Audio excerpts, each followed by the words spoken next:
Welcome so much to Rev Reads. I am thrilled to have you here today. We have another author interview, and this one I'm really excited about. Been really looking forward to this ever since I first learned of the opportunity from InterVarsity Press. But we're going to be talking to none other than Os Guinness today, best-selling author, apologist, somebody who is right at the forefront to want to be talked to about the issues going on in America and in the church. And I recently got done reading his latest book, Signals of Transcendence, and this is what we'll be talking about today. And I got to say, I loved the book. I flew right through it, thought it was great. I even had to pull myself back from reading it a little bit faster than I might have. So I limited myself. I'm like one story a day. So out of the 10 stories of individuals, each one I had to read beginning to end when they went through the 10 people that Oz covers in this book. So I thought it was a great book. I thought it was so good that we're going to give out a copy of this book to one of the viewers. So 10 days from now, or 1 week after the video's posted. So it'll be on April 25th. On April 25th, which is my son's birthday, I'll do a drawing to give out a copy of Signals of Transcendence. And if you want to enter that drawing, just comment on this video on YouTube between now and April 25th, and you'll be included in the drawing to win a copy of Signals of Transcendence. So, Os Guinness, thank you so much for being on Rev Reads today. Well, my privilege. Thanks for having me. So I was a little hesitant when I first saw your book and that it was coming up on the coming out soon, because I saw this title, Signals of Transcendence, and I was like, not really sure what that means or what that's going to be about. I actually went on to my book review group that I've created on Facebook, where I have a bunch of people who watch the reviews and comment on it. And I'm like, Os Guinness has this book, Signals of Transcendence. I have no idea what it's about. You guys think I should read it? And the response was, you should read it. But then the other response was, what are signals of transcendence? So I was wondering if you could share with us what those are that you're talking about here in this book. Well, the idea comes from my academic mentor and then later my friend, Peter Berger. And he wrote a book in the 60s on this idea. In other words, many people, even in a highly secular culture like ours today, they have profound experiences which do two things. First, they puncture whatever people believed up till that point, puncture. And secondly, they point to something which, if true, would make all the difference in the world. And so people set out to be seekers or searchers to look for a deeper sense of the meaning of life. And so the book is simply 10 stories of people who've had that experience of signals, because I think many people more have the experience than realize it. And people need to be alert to listening to the experiences. So for the most part, the idea is we go through life just sort of doing our daily routine and tradition, but then we have these moments where we think there's something more, and it's the idea of grabbing onto those moments. So that being said, with the 10 stories you tell in this book, who did you write this book with in mind of? Like, who do you think is the target audience for Signals of Transcendence? Well, it's written primarily for seekers and for people who are not believers and followers of Jesus, say, but who are open to think about the meaning of life. So it's written primarily for them. But I also hope it'll be a book that Christians feel, free to give to their friends. In other words, there's not a lot of jargon and there are no arguments. So there are so Yeah. many books that Christians have that are arguments. Read a chapter, do I accept the argument? Or read the book and do I accept the argument? No, I don't think people are argued into faith. And so these are 10 stories. And I think too much of what's called apologetics or the art of persuasion comes from Greek thinking, with too much of a stress on reason alone, whereas the biblical way, I think, is far deeper. In other words, to come to know God, we are people and He's a person. And when you come to know people, each has to open themselves to the other. So it's not a matter of a 1 hour argument or a 2 hour argument, and then you're convinced. No. People have to do the searching for themselves, but signals are what often trigger the search and set them off. Yeah, no, what I thought was great about this book, and I think it's very timely for me that it came up at this time because I'm preaching about John the Baptist this Sunday, Hmm. and John the Baptist calls himself the voice in the wilderness. And I kind of felt like that's what this book does. Like it's that voice that's in the wilderness just saying there's something more, and you should look for it. Because John's message was, I'm the voice, I'm not the Christ, I'm just pointing to the Christ. And so this book isn't the arguments for the gospel in it, but it's pointing you in that direction with the story. So I just thought it was kind of ingenious, and I felt like it lined up with a lot of what John was doing there. Well, So Sean, if you think back right through the scriptures, the Old Testament as well as the New, the Jews were first called to be witnesses. What had they seen God do? And of course, we're witnesses to Jesus. It's not up to us to argue people into the kingdom. We're witnesses to what Jesus has done, what he's done for us. Once I was blind, now I see. We're witnesses and we're pointers, signposts. yeah, yeah, no, so it's yeah, this was a great book to do that, which I haven't seen a lot of books that sort of fill this role in this way. So if someone reads this book and they come away being like, "Man, I've had these moments before and I've just kind of discounted them, but now I can see how significant they are kind of this." How would you hope someone would respond after concluding your book?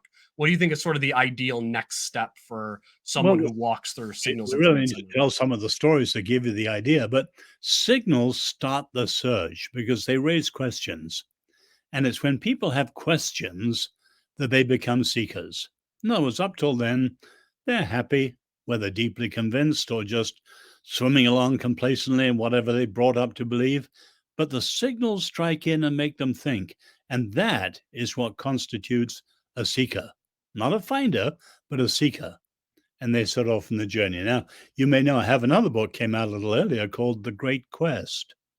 And once again, it's not a series of arguments, it's a description of the journey that a seeker takes and the phases they go through so that people can know where they are and move along, and Christians can talk to them and encourage them to move along.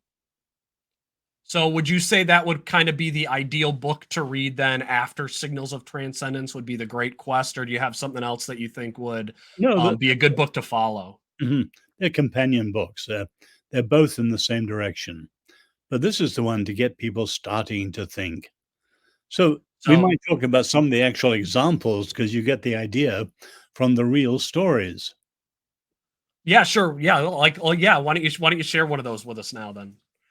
Well, my favorite, I think, and the one that's had incredible resonance with more people as I've shared it over the years, is the story of W.H. Auden, the great English poet of the 20th century. When he graduated from Oxford, he was well known immediately as a brilliant young poet and also a gay at a time where it's very unfashionable to be gay, unlike today. And he was radically in the left wing side. And he fought against, say, Franco in the Spanish Civil War. But when World War II was looming, he and his gay partner came over to New York to escape all that was going on in Europe. Now, of course, in 1939, no television. So if you wanted to see what was going on, you went to your local cinema, and on Saturday night, they had the Pathé documentary. He lived in Manhattan, the Upper East Side. Unbeknownst to him, the area was largely German. Now, of course, to be fair, America was not in the war. So there were those who supported the Brits fighting Germany, and there were many who were Germans supporting the Germans. And of course, it was before any knowledge of the death camps and things like that. But one Saturday, he went to the cinema, and the documentary was on the siege of Poland. And Nazi stormtroopers were bayoneting women and children brutally. But the German audience through the evening, kill them, egging on their own side. Auden sat there in the darkness. Two things hit him immediately. One, there is evil in humanity. We weren't just as good as he'd always thought we were. But then the real problem, if he was to say, as he knew he must, Hitler is absolutely evil, he needed an absolute. But of course, as an intellectual, there were no absolutes. That was for old fogies. He knew there needed to be an absolute to say this was absolutely wrong. So, as Auden said, I left the cinema a seeker after an unconditional absolute and met Jesus. But it was that experience in the dark, in the cinema, which turned him into a seeker. Yeah, and one of the things I love about the book is that the stories are so different, Hmm. as far as what makes one person a seeker and one makes another person a seeker. Because you go from this story, and then you have like Chesterton, who's like, he sees a flower, and that's what gets him seeking. And so that's one of the things that just I think sort of keeps you moving through the book so much is that the variety in everybody's different stories is just so good. But that was one man when I was reading the part about the documentary in the theater and the people cheering on the Germans. I had no idea stuff like that happened before World War II at the beginning of the war. Like I was totally clueless to that. And there were several moments in the book where I was just like, wow, I had no idea that happened. And so I learned a lot. And so it was great in that. And so I thought it was just wonderful to go and hear all these stories. But yeah, no, and they sort of puncture your life and get you to move and begin to pursue. But let's say somebody would be maybe watching this and they're like, well, I've already had my moment of transcendence. I had my moment where, my eyes were open. I saw the importance of eternity, whether it was something evil around me or something wonderful that was around me, and I began to pursue God. So I've already saw the need to seek, and then I sought God, and then I found Him. Is somebody in that category going to get much out of your book? What would they benefit from reading all these stories? Well, I mentioned in the book the other one that's the companion book, The Great Quest, because that phase, questions, is only the beginning. Without that, no one starts. You're not a seeker until questions trigger you and push you out. Stage two, of course, is looking for answers. Now, that sounds logically very easy. You've got a question, you want an answer. But of course, there are profound alternatives today. You take the Eastern answers, Hinduism, Buddhism, the New Age movements. You take all the secularist answers, materialism, atheism, agnosticism. They have profound answers. And then, of course, the biblical, above all, Judaism and the Christian faith. So that second stage is a very important one, highly comparative. And people have to look for what is the adequate answer? What's the one that throws the most light, illuminating answer? But that's only stage two. Stage three is all right, this looks like a solid answer, but is it true? Now, of course, that's the stage in our postmodern world many people skip out. Absolutely crucial. Is it true? But then, of course, that's not the end of it. Stage four, a time for commitments. In other words, you see an answer, you can be convinced it's true, but it's still arm's length. Someone has to take the whole step of the whole person of committing themselves to it when it becomes real. So, yes, you're right. The signals are only the beginning of the search. But in our modern world, the problem is people don't even start. In other Yeah. words, I often quote Socrates, the unexamined life is not worth living. If he's right, and it's the most quoted saying outside the Bible, classical saying, if he's right, millions of people, including a lot of thinking people, are leading lives not worth living. They've never thought enough and cared enough to really think about the meaning of life. So the key thing is to get people moving. And that's the thrust of this book. So you tell these stories of all these other individuals, their own signals of transcendence. Do you have your own moment when you had a moment of transcendence that got you seeking in your own life? Well, not everyone does come through that way, and I didn't either. I grew up in a Christian home, but as I often said, I was 10 years with my parents in China, horrendous circumstances, climaxing in the Chinese Revolution. War, death, famine. My two brothers died. But my parents were allowed by the communists to ship me home to England. So most of my teenage years, my parents weren't there. They were under house arrest in China. So my own journey to faith was actually more of an intellectual search, although I had a strong Christian friend. I wasn't particularly interested in the Eastern religions, I'd seen enough of them. I was fascinated with secularism. I read Nietzsche. My hero was Albert Camus. And I read people like Jean-Paul Sartre. And on the other side, of course, Blaise Pascal, G.K. Chesterton, and who could miss C.S. Lewis? And at the end of about 2.5 years, I was finally, through the friendship of a wonderful Christian too, I was convinced that the Christian faith was true. So I was not, as it were, a convinced atheist who had to be shaken like C.S. Lewis Okay. and spurred to search.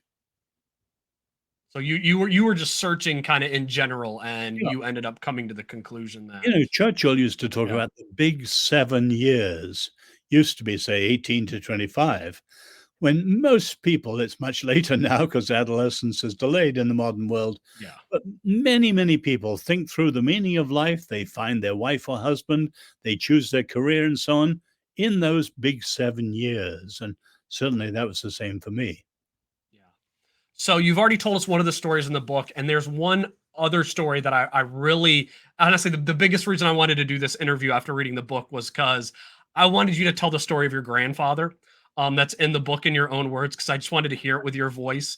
Because I gotta say, like going into this book, you look at the chapters of all the names that are in it, and there's some famous people in here, and then you got Whitfield Guinness, and I'm like, never heard of him. I'm assuming he is in some way related to the author. And so I was a little nervous about you telling this family story, and turned out that was my favorite chapter in the book, was No, the one on your grandfather. So I would love for you I'd love to just sit back and just listen for a few minutes of you telling your grandfather's story in your own words, because I loved that chapter that much. well, I do actually know several of the people in the book, starting with Malcolm Muggeridge, the first one, and the fashion model, Windsor Elliott. But my grandfather's unique in the book in that he didn't come to faith through the signal. And it's a long story to tell. We haven't time to tell what he went through, but he was one of the first Western doctors in China. And he had the privilege of meeting the Empress Dowager and the last emperor and so on. He had an incredible time. But when he was in his 20s, he went through the Boxer Rebellion, 2 weeks when 2,000 Christians were slaughtered. And he was able to lead a tiny little group of Christians to safety. It was a hair raising time. And I tell the story in the book. I can't describe it now, it's too long. But at the end of it, with a hair raising escape, he met my grandmother, who was an aristocratic Swedish lady, very, very beautiful. And they fell in love. But the point is, they fell in love against the backdrop of violence and death. And we have, it's just a few feet away from where I am now. We have the first Christmas card he gave to my grandmother. Of course, they were both young then. We think of our grandparents as old people, but they were young ones too. And he writes in this, to one who is dearer than life, with a love that is stronger than death. And that signal of love is maybe the deepest signal of transcendence any of us experiences. Now, there's a lot in that chapter, as you know, but just take very simply the famous pop song, If Love Is Not Forever, What's Forever For? When two people really love each other, a passionate romance, you're very aware of time, but you know something about love wills eternity. If love is not forever, what's forever for? Now, of course, if you start thinking that way, and this is true of all the signals, Lewis is surprised by joy. What's the grounding of this incredible signal? Can you find a meaning of love in, say, atheism, where everything's a stroke of dumb luck, as Richard Dawkins says? Can you find it in Hinduism and Buddha? No. The deepest, richest, ultimate source is in the biblical view that God is love. And so you have a grounding even for this deep, intuitive sense. If love is not forever, what's forever for? So there's a lot more in that chapter than I said in a few words. But for me, that is one of the most incredible things. When we deeply know love, we want to have a longing for the basis and foundation for it. And there's no other foundation that's solid and rich and deep like coming to know God as the Father of Jesus. Yeah, that's one of the reasons I think it ends up being one of the best chapters is because it's probably the best signal is love because like you said, God is love, and then the grounding not only for God and creation, but the grounding of the gospel. God for God so loved the world, and so that brings us the gospel message is God's love for sinners like us. And so, yeah, I just got to say that, yeah, that chapter again. Just thank you for sharing your Oh, grandfather's story right. because I was riveted by that. Yeah, it was great. And one thing you do talk about in the introduction to the book is one of the reasons that a book needs to be written is because people don't catch the signals today. And so I was wondering if you could talk for just a moment about why it is that we're in a day and age where it seems like fewer and fewer people are paying attention to the signals at all. Like, why are they just getting totally pushed under the water, and not even seen by people as they go through their lives? Well, probably the most famous parable in philosophy is Plato's parable, a long, long time ago, that we're like prisoners in a cave. And all we see as reality is the flickering shadows in the walls. So if someone escapes the cave and sees sunshine and comes back into the cave, they're considered a madman. Now, Plato wrote that a long, long time ago. But in many ways, that fits our modern world superbly. My mentor, Peter Berger, calls modernity a world without windows. Now, if you think, Shawn, in the traditional world, certainly for Jews and Christians, but also pagans of all sorts, the unseen was not unreal. In fact, the unseen was so real that even things in this world, like business or sex, were understood in the light of the unseen. But in the modern world, what's unseen is unreal. We live, as Peter Berger says, in a world without windows. C.S. Lewis called it a windowless world. Now, that's the trouble. So many people have no idea of the supernatural, no idea of the transcendent. And yet these signals beep, beep, beep, beep, what Ecclesiastes called eternity in our hearts. And so we realize that the world this side of the ceiling doesn't really satisfy us. Yeah. There must be something more. And that's why people become seekers. So it's particularly relevant in our world of modernity because so many of the people around us are living in a world without windows that is not as fully satisfying to them as it should be. It's not the whole world. Yeah, and so we're just, I think we're too at ease with our entertainment and our smartphones that we have in front of us, and we're just glued on those things, and Well, you're we don't adding even take you're, time. you're, you're adding another dimension now. In other words, if you look at human life, kids ask questions. Daddy, why this? Mommy, why that? We grow up to be adults, and the seriousness and speed and urgency, we stop asking questions. And now in the modern world, this is what Blaise Pascal calls diversions. We don't want to think too deeply. We haven't time. And No. ultimate reality is we're all going to die. So we surround ourselves with busy, entertaining distractions. And, I love that quotation that our cell phones are weapons of mass distraction. You know, people talk about today's screen agers. In other words, teenagers totally dependent on screen gazing and so on. So they call them screen agers. I haven't heard that one yet. Screen Screenager, agers. Okay. Yeah. No, I teenagers have one of those. dependent on Yeah. their screens. Yeah. Yeah. No, it totally makes sense. Yeah, and so you can't think about the deeper things of life because you're too No, busy with your fantasy sports league or whatever is the newest thing on Twitter or whatever. Yeah. so you can be right in front of your friend and not talk to them face to face because you're into this virtual world. Yeah, no, and I have to tell myself sometimes. I notice myself, I'm with my kids, I should be paying attention to them, but instead I'm, look at whatever's going on there and I just got to, be like, all right, put it down, put it in another room, get away from it and focus on the people that are right in front of me, the ones that, that matter the most, my children and my spouse whom I love. So, but what problems do you think come from a society that doesn't have transcendence? So we're kind of losing that, and what impact do you think that will have long term on American society when we no longer have this transcendence in our lives? Well, it's just one of the factors today, but I often say we've got too much to live with in a consumer society, too little to live for. And you can see again, particularly among young people, you take the rise of suicides or the mass murders. I mean, you look at the shootings today in America. I'm not American, as you know. The liberals always say guns, guns, guns. Guns are the constant in a mass murder. Yes, of course they are. Someone is using a gun. But the other and the far more important constant is the loner.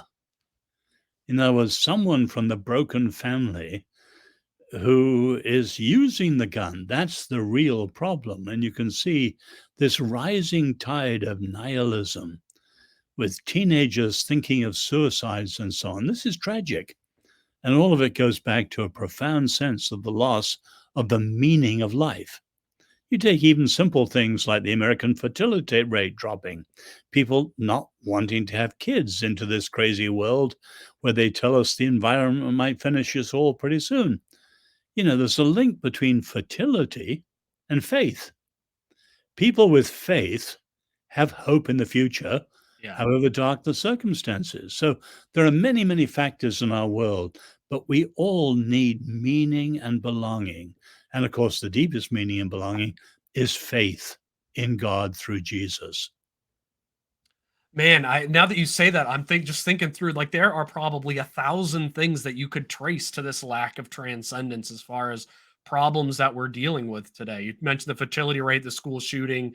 You probably put abortion in that same category with those rates, can go there as well. And then just the lack of being involved in community would probably rest in that as well. And it's all lack of faith, lack of seeing that there is something more to life, which is what you see in this book with these people who discover the truth of eternity and the fact that there is something more to this world.